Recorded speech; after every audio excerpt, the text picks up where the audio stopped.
One of the most amazing things about humans is our ability to think about and plan for the future. But we're not always that good at it. Just ask betting companies, right? There's a reason why they exist. Now, I think one of the areas we see this is on our wedding days. We swear this is going to be forever, but 40% of us get divorced. What's more, we don't learn from this. So second marriage is 60% divorce. Third marriage is 70% divorce. Just ask Elizabeth Taylor's seventh ex-husband. But there are things you can do about this. So when I proposed to my wife on a sunset picnic overlooking our favourite beach, shortly afterwards I said to her, why don't we get a relationship counselling session every year? I figured that if you get your car serviced, why not get your relationship serviced? So we've just done our third service and so far no breakdowns. Now, one of the problems with thinking about the future is called the planning fallacy, and this is where we underestimate the time, money and effort required to complete a project. Sydney Opera House, classic example, 10 years late, 14 times over budget, and the architect walked out never to be seen again. Right? So we're also quite overconfident in our predictions. So a guy called Tetlock asked a bunch of experts to predict like election results and sports matches, and he found that even the confident predictions of these experts were no better than flipping a coin, basically. So not only are we overconfident, we also don't learn from our previous prediction errors, and this becomes a bit of a problem.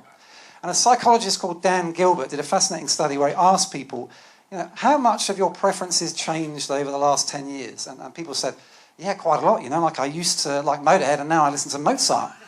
And but then he asked them, how much do you think you'll change in the next 10 years? And across every age group, they said, no, not much at all. No, not much at all. So we can see that in the past we changed, but our predictions about the future are poor. And you think that you're the final version of you and you're not going to change. But I've got news for you, you're actually not done yet.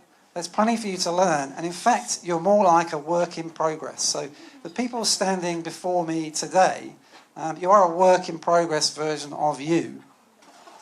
And I think what's important about that is you've got to appreciate that in 10 years' time, on the 16th of July 2024, it's more likely than you'd care to admit that you'll actually be sitting at home with a cup of cocoa, nodding along in agreement to Alan Jones. Right? So this is the reality, I'm sorry. And so the reason this is important to me is that my business is, I have a purpose to help the world make better decisions. I train people around decision making. And that incorporates, a lot of it is thinking about the future and making good decisions about that. And so I want to show you some solutions. First of all, my name is actually, by the way, Robin, not Rob. And I hate my name, particularly because it gets confused with a girl's name. So this is a letter from Tony Abbott that sent last month to me, to Mrs. Robin Pyne, right? So when we were naming my daughter, I wanted a name that not just we'd like, but that she'd like when she grew up. And I found a website which has asked thousands of adults whether they like their name. And what we did is we got a top 5 from just our subjective feelings and then used this outside view, this objective data, to pick Emma's name. And the great result out of that is that I know that 87% of Emma's like their name, compared to only 56% of Robin's. Thank you, Mum.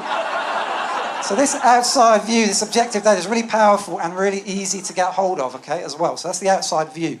Now, when I launched my business, I also use a technique called base rates, which is about saying, how do you manage risk?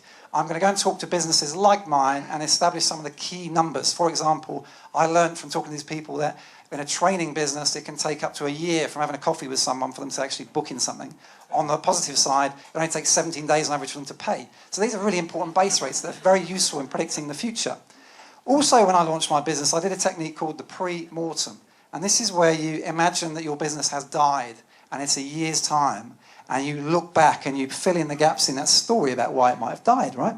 And our brains are amazing at filling in gaps in stories. So my mentors and I that sat around and did this, we actually surfaced some risks. Like, okay, your business might have died because you got sick. And I was like, I hadn't thought of that. What do I do about that? So you can offset these risks. And the pre-mortem technique surfaces 30% more risks than just looking at a business plan on its own. So really powerful techniques. But these 3 techniques, I think the reason they're important is relative to all of us, is that if you think about why we die, sometimes it's due to the decisions we make. In 1900, 5% of the reasons why people died were kind of in their control, like smoking, driving, eating, doing the wrong things. By 2000, our life expectancy, way higher, but 50% of the reasons we die are kind of our short-sighted decisions about smoking, right? And if there's one person who I think makes short-sighted decisions, it's this guy, my pen pal, Tony.